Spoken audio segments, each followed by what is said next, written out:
Ya teman-teman, ketika teman-teman mengalami gitu kan di mesin Solo GT suara mesinnya kasar, bagaimana kita mengetahui sumber suara itu dari mesin atau dari sepiti? Kita akan mengecek ya, terutama yang harus kita cek adalah kita membuka bagian sepiti. Setelah kita buka bagian sepiti gitu ya, kita akan susun tanpa sepiti gitu ya, tanpa ada penbel, tanpa ada roller. Tapi di sini harus kepasang semua seperti baut-baut kepasang susunannya seperti kayak gini susunannya gitu ya.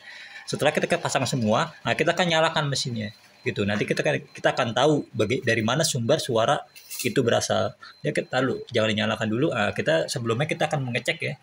Di situ ada oli itu ya, bisa dilihat. Nah, pastikan dulu olinya ada gitu ya. Nah, setelah olinya ada gitu ya, baru kita nyalakan gitu ya. Jangan sampai nanti olinya habis gitu kan, pampir oli kita nggak bisa ngecek. Jadi kita harus cek di sini ada oli apa tidak gitu ya. Nah, kalau di sini ada oli gitu ya, baru kita akan nyalakan. Tapi jangan lupa ini disusun ya bautnya. Kalau nggak disusun bautnya nanti kita nggak akan tahu suara kasar dari mana. Tapi kalau sama disusun dengan seperti kayak gini gitu kan, dan di sini kita kan untuk mencontoh ya, nah kita nggak pakai seal gitu ya. Nah kita akan mendengarkan suaranya, yuk ke suaranya.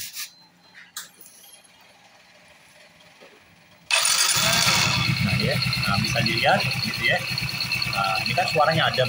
Kalau ketika kita dicopot seperti kayak gini suaranya adem, berarti sumbernya bukan dari mesin, gitu ya. Berarti berasal sumber suara itu berada dari sepiti. Gitu. Tapi apabila kita dari copot semua tanpa roller, tanpa ini, tapi mesin masih berisik, nah berarti sumbernya ada di bagian mesin. Nah kita harus mengecek, gitu ya, mengecek kondisi mesin itu. Bisa dilihat di situ oli ada tuh muter gitu ya, tanda itu pompa oli berjalan dengan lancar. Kalau di sini yang bagian nah ini kan begini ya, di sini ada seal gitu ya. Apabila sealnya itu bocor, nah itu kebanyakan tuh dari uap gitu, bukan oli murninya gitu. Jadi kadang-kadang sering bocor gitu, sering menghadapi bocor. Nah itu berarti yang harus ditangani adalah penguapannya gitu, jangan sampai terlalu panas gitu dia. Coba digas-gas. Nah, ya itu bisa dilihat dia oli besar di sana gitu, tapi nggak ada di sini olinya. Nah, di sini kan tempatnya seal ya gitu. Tapi oli sesungguhnya nggak ada di sini.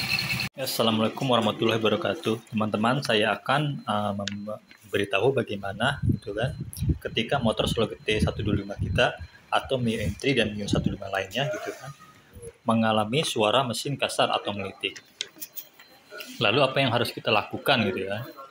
Berarti kita harus mencari sumber masalah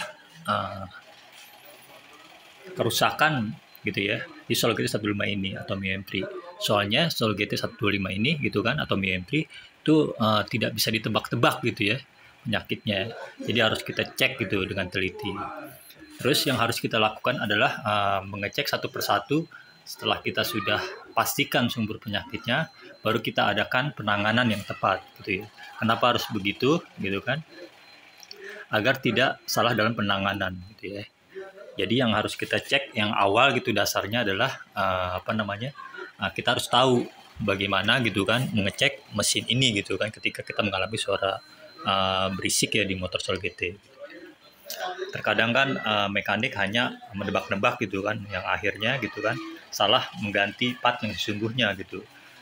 Jadi sumber penyakitnya bukan di situ gitu kan, ketika mengganti part yang tidak tepat gitu kan, yang pada akhirnya nanti setelah diservis mesin masih ada suara kasar. Oke, gitu aja gitu ya. Kita lanjut. Langkah yang harus pertama kita lakukan adalah kita harus membuka bak sepiti ya. Itu dasarnya ya. Baru nanti kita akan mudah dapatkan sumber kerusakan yang tepat gitu. Nanti motor Solo GT atau BM3 itu akan kembali normal. Yuk. Langkah yang pertama yang harus kita lakukan adalah kita buka bak sepiti ini gitu ya. Lalu kita membuka bagian isi yang di dalam sini ya. Ada di situ nanti terdapat ada one way, rantai keteng, dan lidah keteng. Kita akan mengecek satu persatu dari antara itu. Yuk.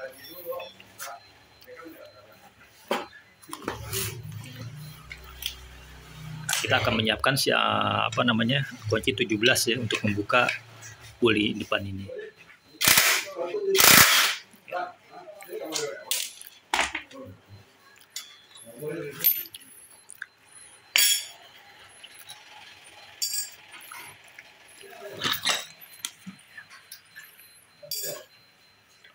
Setelah itu baru kita buka bagian ini ya, mesin yang bagian sini ya, yang situ nanti terdapat ada one way, rantai keteng dan lidah keteng.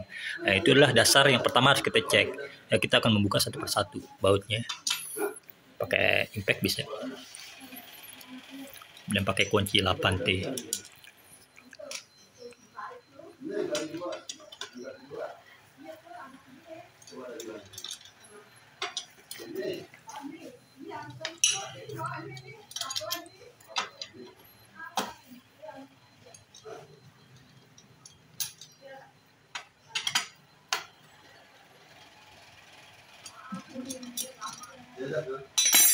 Oke, baut-bautnya sebanyak 6 biji kita sudah buka. Nanti kita akan membuka bagian ini ya. Nah, hati-hati pelannya.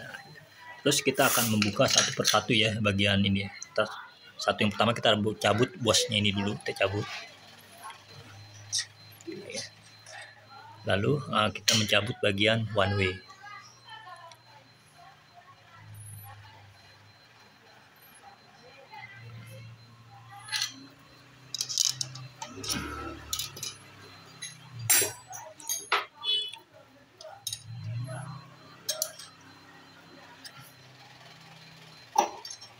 Setelah kita buka bagian one way gitu ya, gitu kan.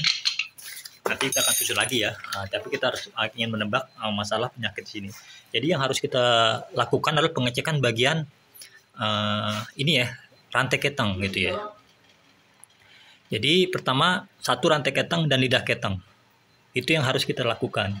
Kenapa? Nanti kita akan bisa mengetahui apabila nanti ada kerusakan di tensioner atau lidah keteng atau rantai ketengnya gitu.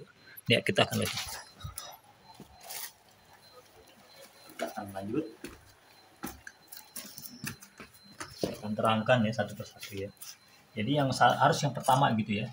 Bagaimana posisi normal dan tidaknya. Jadi harus nih satu pertama nih. Kita mengecek bagian rantai. Kita goyangkan rantai ini gitu. Bisa dilihat di rantai ini. Apabila rantainya kencang gitu kan, berarti itu normal keadaan rantai ketengnya. Terus di situ yang membuat seumpama di kendor gitu ya. Yang membuat di kendor adalah hanya dua. Satu adalah tensioner dan bearing noken as. Jadi apabila di sini rantainya kendor, rantai ketengnya kendor, berarti ada dua penyakit. Itu ya, tensioner dan bearing noken as. Jadi kalau seumpama gini, kita pas buka seperti kayak gini gitu ya, kita mendapati rantai ini kendor, berarti nanti teman-teman akan mendapati yang namanya tuh tensioner kalau rusak dia akan kendor begini gitu pastinya nih, dia akan seperti kayak gini gitu. Apabila rantai keteng kendor itu bisa menimbulkan suara yang berisik gitu ya. Ya jadi yang contoh yang masih benar adalah dia masih ini bagus, dan ketika kita giniin gitu ya, dia akan balik dengan cepat. Tapi kalau yang rusak dia akan begini, dan akhirnya nanti bisa menimbulkan rantai keteng ini kendor gitu. Terus yang keduanya gitu ya, kita mengecek bagian lidah keteng, lidah ini ya gitu. Apabila terdapat lidah ketengnya gitu ya, lidah keteng bagian atas tiba-tiba patah gitu di bagian sini, berarti teman-teman bisa dapati dia kendor gitu ya, lidahnya ini gitu yang bagian atas. Berarti yang kerusakan itu ada di bagian lidah ini gitu ya. Dan lidah yang masih normal adalah seperti kayak gini, dia utuh gitu ya. Tapi kalau seumpama patah gitu kan bisa dilihat kan patah gitu. Nanti dia juga bisa ketahuan apabila lidah keteng ini patah, dia akan kendor yang bagian atas. Lalu yang bagian bawah, lidah keteng bawah ini ya, nanti kalau seumpama gitu ya, teman-teman bisa dapati gitu ya, seumpama lidahnya patah gitu ya di sini. Nah bisa dilihat di sini kalau seumpama lidah keteng bawah digoyang-goyangnya sedikit gitu, digoyang-goyang sedikit gitu ya, digoyang-goyang sedikit. Kalau seumpama dipatah berarti dia akan goyang gitu. Tapi kalau seumpama tidak patah dia akan keras gitu. Jadi kalau seumpama dia masih normal adalah posisi seperti kayak gini, dan kancingnya masih ada dua di sini. Dan kalau patah seperti kayak gini gitu ya. Setelah seumpama kita ada pengecek bagian sini semua sempurna gitu ya, nggak ada yang ini, nggak ada yang ini, jadi ketahuan lah gitu. Seumpama gini, kita cek normal semua, berarti kita harus pasang lagi gitu. Kita akan lanjut ke bagian head gitu ya, dan di situ nanti kita bisa dapatin namanya noken as dan setelan klep dan juga pelatu gitu. Jadi kalau kita udah pastikan, kita tahu gini kan, yang satu adalah pengecekan bagian rantai keteng dan lidah gitu. gitu ya. Setelah kita cek bagus semua, nah kita akan pasang lagi, kita akan mengecek suaranya gitu lagi gitu, sumbernya dari mana lagi kita pastikan. Oke, kita akan pasang lagi nih ya, cuma kita di posisi, anggaplah ini posisi normal gitu ya, kita pasang lagi. Tapi kalau nggak normal kayak seperti saya bilang, ada yang patah lah, apa tensionernya rusak lah, itu bisa ketahuan dari sini juga. Nah, kita anggaplah ini masih normal ya, nah kita akan pasang.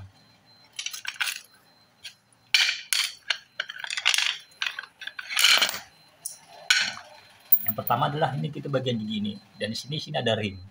Nah, ring ini ingat posisi begini ya, kita akan taruh di sini ring ini, dan terus kita ada one way ya. Nah, kita masukin ke sini begini ya, masukinnya agak diputar ke kiri dikit, nanti akan masuk. Setelah seperti kayak gini gitu ya, kita akan masukin lagi, dia nggak ada ring lagi di sini. Nah, kita pasang lagi semula. Lalu kita di sini mendapati gigi, ya kan? Gigi yang buat starter. Nah, yang harus dimasukkan adalah bosnya dulu, gitu. Sini agak mudah masuk, gitu, bos ini ke sini. Nah, terus kita masukin ke sini. Nah, kita putar yang bagian ini ya, ke kanan dikit. Nah, dia akan mudah masuk, gitu ya. Dan kita seumpama kalau seperti gini ya, setelah kita seperti kayak gini, bagian dalam rantai keteng normal, ya kan, lidah keteng normal, yang sudah normal. Nah, kita akan bagian cek sini, ada oblak nggak? Tapi kalau seumpama di sini nggak ada oblak, berarti one way-nya itu bagus. Terus bagaimana kita seumpama kita ingin mengecek gitu ya, posisi tanpa ada spiti gitu ya, tanpa penbel gitu kan, bagaimana susunannya? Berarti kita harus memasang susunannya dulu gitu, tanpa penbel. Kita akan dengerin suaranya gitu ya. Dan sebelum kita membuka, baiknya tuh di standar ini kita ganjel biar oli tidak keluar. Soalnya kan di sini ada oli itu. Gitu ya. Kalau seumpama juga diganjel, dia nggak keluar oli. Dan saya akan gini ya. Ini kan posisi begini ya gitu ya. Di sini ada seal gitu ya. Nah, saya akan memasang yang tanpa tutup ini gitu.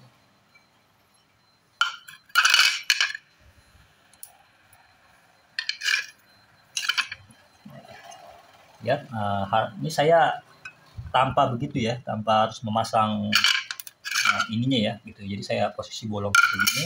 Kita akan mengecek bagian mesin gitu, gimana putarannya dia. Setelah itu kita baut dulu.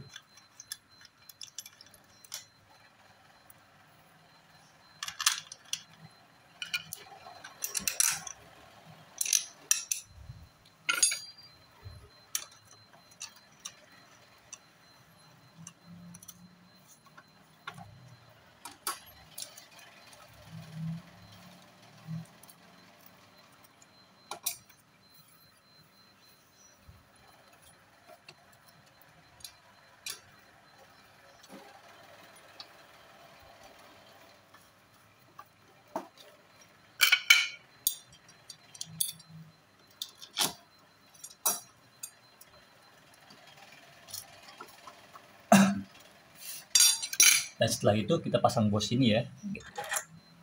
Nanti saya akan nyalakan posisi seperti kayak gini, nanti kita bisa lihat reaksi olinya gimana, suaranya gimana.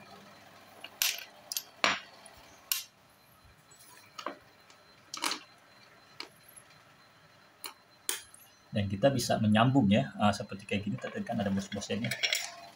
Kita berarti mencari alat ini lagi gitu ya, untuk bisa yang namanya bisa melihat posisi dalam keadaan seperti kayak gini.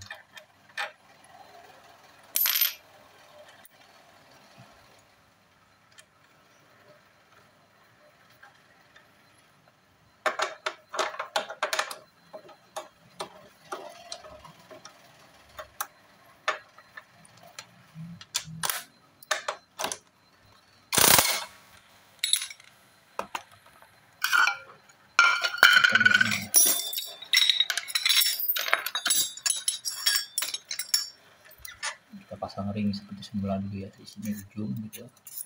Lalu di sini kita pasang lagi gitu ya, dan di sini kita pasang ringnya lagi gitu ya, susunnya seperti gitu. Kita pasang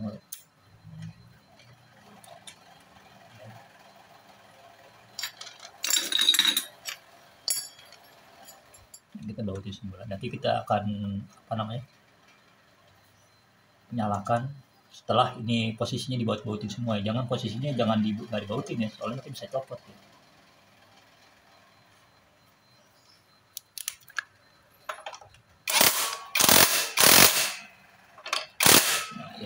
setelah seperti kayak gini, nah kita akan nyalain nanti gimana reaksinya.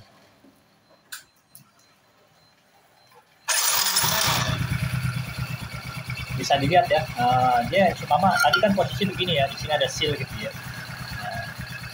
Kan ini posisi nyala gitu ya, dan situ bisa dilihat oli sebenarnya nggak ada di situ ya, ada nanti ada bocor di sini, itu hanya uap. Bisa dilihat di sini nggak ada oli ya. Maka itu kalau seumpama di sini suka ada bocor, itu sebenarnya bukan oli yang sesungguhnya oli, tapi adalah uap pemanasan mesin. Oke, setelah kita cek begini, posisi begini tapi masih berisik gitu ya, berarti kerusakan tuh ada di bagian head ya, di bagian head mesin depan gitu. Tapi kita harus cek dulu ya bagian sininya normal apa tidak. Kalau normal, nah baru kita akan lanjut ke bagian head gitu. Berarti ke bagian yang di mesin sini itu normal. Berarti kemungkinan kerusakannya itu bisa kemungkinan ada di bagian head ini gitu. Bisa dari noken as atau pelatuk dan setelan cracknya. Nah, kita akan lanjut kita ke bagian ke depan ya berarti ya. Nanti di depan itu kita akan dapati yang namanya nanti ada noken as gitu ya, pelatuk ya kan, dan setelan crack. Oke, nah ini anggaplah mesin posisi terpasang ya. Gitu. Nah, di sini teman-teman akan dapati yang namanya di sini ada pelatuk gitu, ada pelatuk dua ini atas bawah dan noken as, dan di sini ada bearing noken as gitu ya. Dan itu biasanya kalau semua bearing noken as gitu ya, kembali lagi ke tadi, kalau misalnya bearing noken as ini rusak, berarti rantai yang tadi saya sebutkan gitu ya, itu kendor. Jadi untuk kalau sumpah tuh rantai ketannya kencang, berarti bearing noken asnya aman. Jadi apa yang harus kita nilai lagi gitu kan, ketika masih ada berisik gitu, berarti kita akan ngecek bagian pelatuk ini dan noken as gitu. Saya akan kasih tahu bagaimana posisi noken as yang masih bagus dan pelatuk ini yang juga yang masih bagus, dan bagaimana keadaan yang sudah rusak. Gini. Di sini saya akan menunjuki bagaimana posisi yang rusak dan bagaimana yang masih normal. Nah, jadi yang ini udah rusak, yang ini masih normal. Jadi begini, ketika kita mengecek pelatuk ini, kita buka bagian head ini ya, kan ini tanpa turun mesin ya, kita bisa buka gitu dari pengunci ini, kita akan tarik semuanya gitu kan. Nah, nanti kita akan temui yang namanya begini, kita cek. Jadi ngeceknya bukan ke kanan kiri ya, tapi depan belakang. Contoh begini nih. Nah ini masih normal gitu ya, contoh. Ke depan belakangnya tuh keras, nggak oblak. Tapi kalau yang teman-teman akan temui yang rusak, berarti dia posisinya depan belakang oblak. Bisa dilihat ya, oblak. Nah ini yang rusak, berarti kalau seumpama ini rusak, berarti sumber penyakit yang berisik itu adalah di sini gitu, bersumbernya. Dan di situ ada dua, kita lihat satunya lagi. Kalau yang satunya lagi oblak juga, berarti dua-duanya rusak. Tapi kalau hanya cuma satu, berarti satu saja yang diganti gitu ya. Lalu bagaimana kalau seumpama ginanya normal keadaannya gitu ya, pelatuknya ini gitu ya, pelatuknya ini normal gitu kan, berarti kita harus mengecek ke bagian noken as gitu. Dan itu mudah cara ngeceknya kalau kita tahu susunan urutannya gitu. Jadi urutan yang pertama, dan yang kedua, dan yang ketiga. Nah setelah di bagian head ini, nanti kita akan langkah yang ketiga ke bagian stang seher gitu ya, blok dan stang seher. Oke, kita akan lanjut lagi ke bagian noken as ya. Nah ini adalah noken as gitu ya. Dan noken as itu ada 3 macam kerusakan. Satu ada di bearing ya, otomatisnya pairnya patah gitu ya, atau di bagian ininya gitu. Dan kita harus mengecek satu persatu bearing gitu ya, bagian ininya nih, jalan yang kerarem dan otomatis. Yang pertama harus kita cek adalah kalau kita ada temui seperti kayak gini, pertama yang harus kita cek adalah bearingnya dulu gitu. Lalu yang kedua adalah noken as, otomatis noken as ya. Kalau semua noken as itu masih aktif begini gitu ya, berarti otomatisnya dan pairnya ini masih bagus. Yang ketiga adalah kita bagian sininya, di bagian dekat diskompresi sininya nih gitu. Kalau di sini dekat terus gitu, berarti ininya rusak gitu ya, berarti ini rusak. Tapi kalau seperti kayak gini nih, gak ada tulisan, masih normal, ini mulus, berarti normal gitu. Jadi harus 3 itu Contoh bagaimana kalau yang bagian dekat diskom kebanyakan kan 80% noken as kerusakannya adalah bagian dekat persambungan noken otomatis ini. Yang rusak adalah ininya nih, bagian ininya gitu yang rusak, bukan otomatisnya gitu. Jadi kadang-kadang orang salah menafsirkan ginannya masih normal, otomatisnya juga salah gitu. Jadi yang kita harus servis adalah bagian ininya gitu. Ininya kalau seumpama ini. Lalu bagaimana yang rusak? Ada rusak. Contoh bisa kita lihatnya adalah yang rusak. Gitu ya, bisa dilihat di sini tuh termakan, bisa dilihat. Ini kalau seumpama termakan kayak gini, bagian sini kan di sini ada ya, sedikit tuh dapatnya, ya kan segini aja tuh. Gitu. Nah kadang-kadang di sininya tuh termakan. Nah itu yang membuat nanti di kecepatan lagi normal langsamnya nggak berisik, gitu ya. Tapi pas lagi di kecepatan 20 itu berisik, gitu. Kecepatan 20 berisik. Nah itu Anda bisa, teman-teman bisa namanya mengganti ininya aja gitu ya. Bisa di online bisa didapatkan. Nanti sih kalau sana ini perlu link, saya akan kasih linknya. Jadi tinggal ganti giniannya aja. Otomatis masih bisa digunakan, bearingnya bisa digunakan. Jadi noken as itu bisa dipakai lagi gitu, hanya mengganti ininya aja. Andainya seumpama bearing yang rusak gitu ya, berarti teman-teman hanya cukup mengganti bearingnya aja gitu. Lihat dari kerusakan ini gitu. Jadi langkah yang pertama sampai yang kedua itu mungkin teman-teman juga sudah paham ya gitu ya, dari namanya setelan klep gitu ya.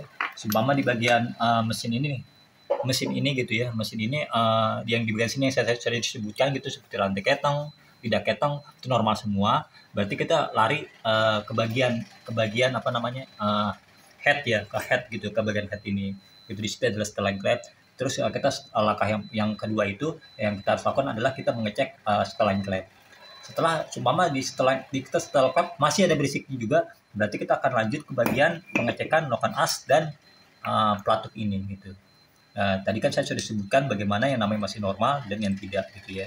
Terus apabila seumpama gitu ya, langkah satu ya kan, langkah satu itu normal ya kan, masih ada normal semua. Terus langkah yang di head kita cek juga normal gitu. Berarti ada langkah yang ketiga gitu ya. Berarti sumber penyakitnya bisa itu dari blok gitu kan, bisa juga dari stang seher gitu. Nanti juga ada langkah keempat. Jadi ada 4 langkah penyakit di sini gitu yang harus kita cek. Dan setelah ini kan masalah yang di head ini, depan head ini kan sudah saya jelasin ya gitu ya, bagaimana gitu kan suara sumber berisik itu gitu kan. Setelah itu gitu kan berarti kalau seumpama di bagian ini kita cek udah normal semua, nggak ada masalah, di bagian sini juga nggak ada masalah tapi masih berisik, berarti langkah yang ketiganya itu kita harus membuka mesin ini. Nah, bagaimana kita harus membuka? Kita akan protelin semuanya lagi nanti. Kita akan mengecek dalam situ ada botol klep, gitu ya. Kita akan mengecek botol klep oblak atau tidak. Nanti bisa digerakin botol klep itu, gitu kan? Kalau oblak itu harus ditangani dulu oblaknya itu agar tidak berisik, gitu ya. Terus langkah yang ketiga ya, gitu. Berarti kita harus mengecek blok, bagian blok sini. Jadi kita akan mengecek blok bagian setelah pembongkaran mesin ya, gitu ya. Setelah mesin dibuka, kita akan mendapati blok yang baret atau ngebul gitu ya. Nah terus yang langkah yang harus kita pertama, yang langkah ketiga itu kita berarti harus ngecek bagian sini nih, bearing. Nah bearing rasio, bearing kerangkas gitu. Jadi langkah satu udah, langkah kedua udah gitu bagian head. Nah langkah yang ketiga adalah yang kita ngecek adalah bagian bearing kerangkas ini. Bearing kerangkas ini bisa kita cek itu adalah bisa dari sini gitu ya. Contoh, nah kita akan begini, kita akan cek pakai tangan pakai tenaga, kita giniin. Kalau ada oblak sedikit berarti bearingnya ada oblakan. Nah kemungkinan tuh suara berisik itu ada dari bearingnya itu yang oblak gitu ya.